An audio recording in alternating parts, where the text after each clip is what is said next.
call Mary at noon, see what Jimmy's teacher thinks. No real trouble, I hope. Oh, how am I doing? Okay.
Good morning, Richardson. Good morning, sir.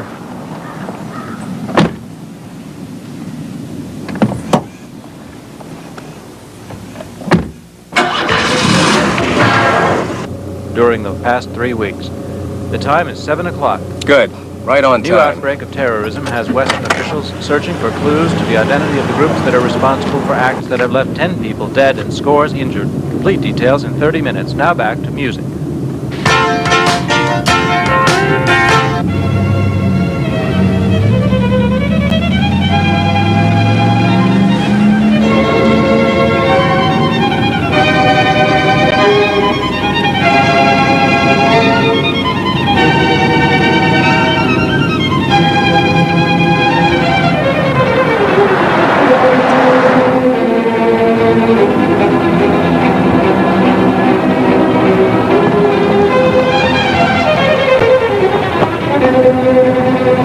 This driver and his passenger have driven into a trap. In real life, they'd be dead. What if the driver had been aware of the changing level of danger on this trip? What if he knew the driving techniques to escape? Evasive driving begins with a careful pre-survey of the routes that may be taken. Every route involves a series of locations that present particular opportunities for a terrorist ambush. Some places are obviously more likely than others. A place like this bridge not only offers places where attackers can conceal themselves, but also narrows the evasive options of the driver. Clearly, it's a place to be approached with great caution, or in some circumstances, avoided altogether. When you travel from home to work, you can choose from more than one possible route. But each route usually requires you to pass through some zones of heightened danger along the way. These places that you must pass that offer some sort of cover for an attacker and limited opportunity for escape for you, we call choke points. Bridges are common choke points. Streams and railroads are obstacles that only some streets cross. To get to the other side, you have to use one of a limited number of crossings. You know that, and so does your adversary. A choke point may have an escape available somewhere before you reach it. But beware if attackers give you an escape route. They could be intentionally diverting you to a spot where you may be even more vulnerable. A careful route survey will reveal what choices you have and which ones may be preferable. Under Army regulations, official transportation cannot be utilized to transport individuals from home to their normal duty station. Exceptions are granted by the Secretary of the Army for individuals who are considered to be probable targets of terrorist attack. Whether it is an official driver in an official car or the officer driving a personal car, it's the responsibility of that driver to look for potentially dangerous spots along the possible routes. Even though the overwhelming majority of trips are likely to be uneventful anyway, the route survey will pay off in peace of mind. It will allow the driver to regulate intelligently the level of alertness required in different circumstances. Deep woods offer a place to hide for a long time without attracting attention. A park with benches or any public gathering place provides a potential attacker with a place to wait patiently in plain sight without attracting attention. Most ambushes occur near the start of routine trips, at choke points along frequently used routes, or near the end of the trips. Why the beginning and the end of the route? Because those segments, close to either home or the place of work, offer the greatest predictability of time and place, and therefore the greatest probability of attack. Familiarity with what is normal in these highest risk zones allows you to notice when something is out of the ordinary. You can't operate at peak alertness all the time, but if you have identified the most dangerous places in advance, you can avoid the ones that it's possible to avoid. You can maintain a high degree of alertness when you approach the ones that are unavoidable. The General's aide, Captain Foley, talked to me about this. He asked me to call you and let you know when I finished with the route survey and to set up an appointment for a conference with the General. Yes, sir. 15 minutes should do it.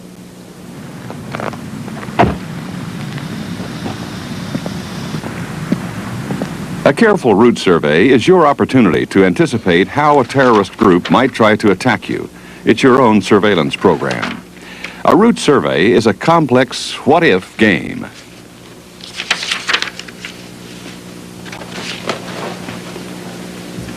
You know, this is a very timely meeting. I just learned an old friend had a close call last week. He's always been a creature of habit. I'm sure he was very predictable in his daily routines. So, while we're talking alternating out travel routes, let's also work out some schedule variations. Yes, sir. As you can see, sir, this is a map of our routes. I've taken a look at the area and I've photographed several problem areas. Now, this is the bridge here, and we come down Yes, sir. here. Yes. This is good work, Richardson. Now, is that everything? One more thing, sir. We should have a duress signal, some way that I can let you know if we're in trouble without actually speaking to you. Now, I suggest that we use the place in your drive where I stop to pick you up. And since I usually pull up close to the door, if we have a problem, I could just pull up beyond the door. And I'll react by pretending to have forgotten something and go back inside. I'll arrange my schedule so that I arrive and leave at a different time each day. And each evening, I'll let you know what I need the next day. Thank you, sir.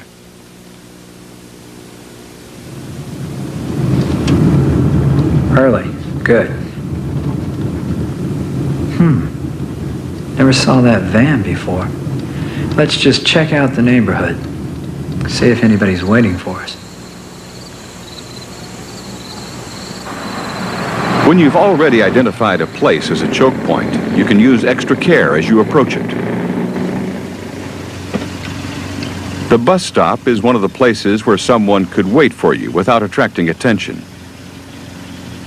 A terrorist could use this cover to await the moment to attack, or to watch and report on your progress. A car with its engine running and the wheels turned towards the traffic lane is in a position to move rapidly in front of you. It's probably innocent. If it turns out to be innocent, you go on.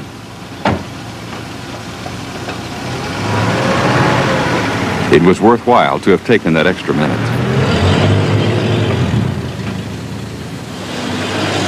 An unmarked car makes target identification harder for an attacker and saves the driver from leaving the driving position to cover and uncover the plate with the general stars. In a risk zone, it's important for the driver to stay in the car, ready to move it as soon as the potential target is inside. Target identification is much harder when a military officer wears an ordinary business suit and varies his seating position in the vehicle. Good morning, Richardson. Good morning, sir. Remember, close to home is a dangerous place for terrorist attack. So whenever you're driving in such a heightened threat area, you should keep the radio off. It could be distracting. If you purposely make your time of travel unpredictable, an ambush team has to wait around in order to be there when you are. During that time, they may be exposed, and their presence may be noted. To carry out the ambush, the terrorist has to be sure of the target. So, though it may not always be possible to travel in civilian clothes, it often is, and anything that helps in keeping a low profile is worth doing. Passengers as well as the driver should be alert on routine trips. Strange van. That's a neighbor's son home from college on vacation. Very observant, Sergeant. By having identified the bridge as a potentially dangerous choke point, both driver and passenger are aware that unusual vehicles and people at that site are suspect. I don't like the looks of this, sir. I agree. They have stopped outside the kill zone and no one is behind them. They can exit with a simple Y turn. Because of his route survey, the driver knows he can reach his destination by a route that avoids the bridge. Woods along the road provide good cover. Speed is your best defense against unseen attackers with long-range weapons. The faster you're going, the more difficult is the target you present. You should routinely vary your speed within posted limits. In congested areas, terrorists have often used motorcycles to attack cars. A motorcycle offers an attacker a way to get through congested traffic, and helmets with visors conceal the assailant's identity. Our driver is alert to these cyclists. He is stopped, so he is free to turn to the left if necessary. Of course, most motorcyclists are innocent, but they bear watching, especially when someone is riding double. These two people may be no threat at all. Then again, what if? What if this situation develops into an actual attack?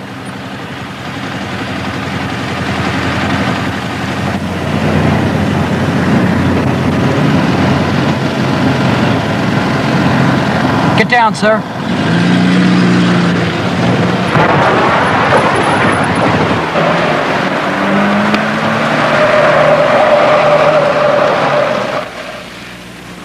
Let's look a little more carefully at what happened here. This intersection is a choke point. On this route, the driver must pass this way and he has to stop at the stop sign. So he prepared an escape route and stayed alert to danger.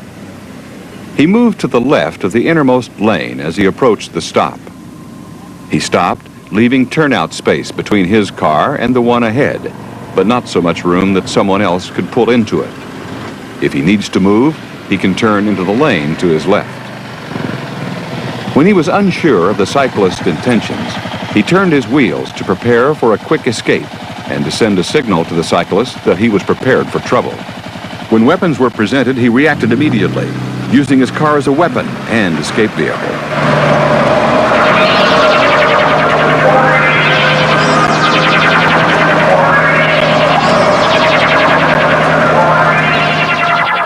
Even in open country, you should develop the habit of noticing anything unusual that you pass on the road.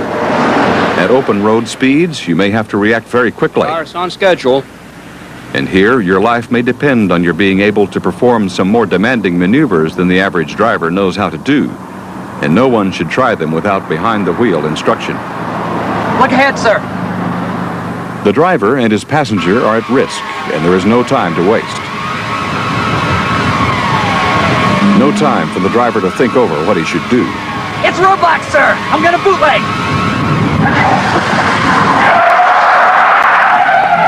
The driver had noticed the scrutiny from the passing hiker and was alert to danger, but he was not able to stop outside the kill zone. In this situation, with adequate speed and the way clear behind him, the bootleg turn was the best way out.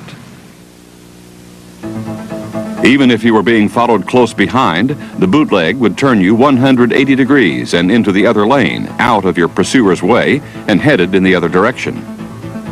You shouldn't try the bootleg turn if you're going less than 30 miles an hour. If you're traveling faster than 45 miles an hour, quickly slow to below 45 and then execute the maneuver.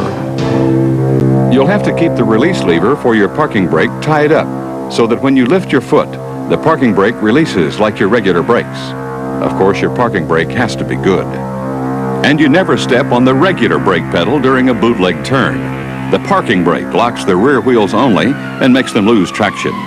When you turn the steering wheel, you want the front wheels to keep turning and hold the road.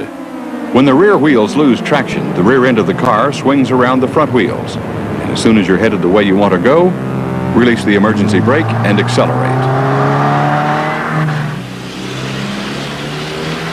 In some situations, you'll have neither the speed nor the room for a bootleg turn. At 20 miles an hour, it's impossible to do a bootleg as a way of escaping to the rear. This driver was in the kill zone, and he couldn't accelerate, so the bootleg was out. There's nobody behind us, Sergeant. Escape to the rear is possible. Here, the correct maneuver is the J-turn. The J-turn takes 9 seconds longer than a bootleg turn, but it's better than staying in the kill zone. Let's look again and see how it's done. Okay, you have entered a trap from which you must escape to the rear. Once you're in reverse, step on the gas and don't use the brake again in this maneuver. When you've reached about 15 or 20 miles per hour in reverse, you suddenly let up on the accelerator and jerk the wheel violently. The front end will swing right around because the front wheels are going to lose their grip on the road when you let up on the gas. When the car is turned, put the gear selector in drive and step on the gas.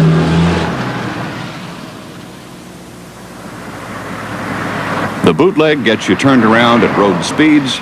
The J-turn lets you back out of trouble. But if you're being blocked from ahead and behind, what do? You have to make a way out. I can ram him, sir. You have to use your car as a weapon, and you have to reach that decision fast.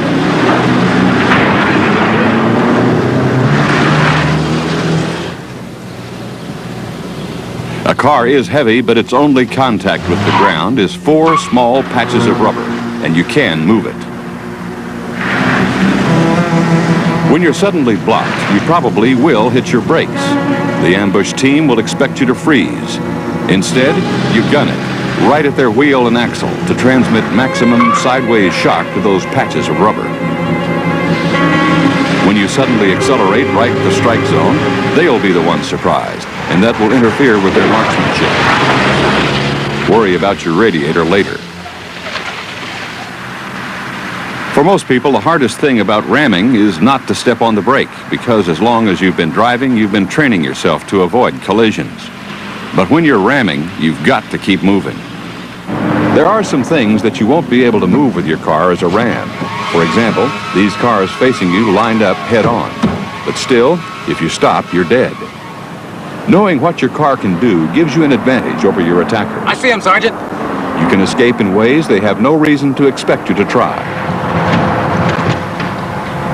You can jump curbs and knock down mailboxes or hedges with no more trouble than knocking a trash barrel out of the way. To jump a curb successfully, you have to approach it at the correct angle. When you're ramming another vehicle, you have to be sure not to go too fast and try not to stop. If you're going to take an embankment, you need some speed in order to keep moving in the rough terrain and on the slope. Speed also helps make you a harder target to hit. Knowing escape maneuvers is valuable. It might save your life. It's even better to avoid trouble in the first place. That means keeping a low profile, being on the lookout for surveillance, and knowing where the choke points are because you've made a careful route survey in advance. We made pretty good time, Sergeant. Rather uneventful. But what if? I think we're ready, sir. Evasive driving means matching your level of alertness to the changing level of risk. To be ready if prevention fails.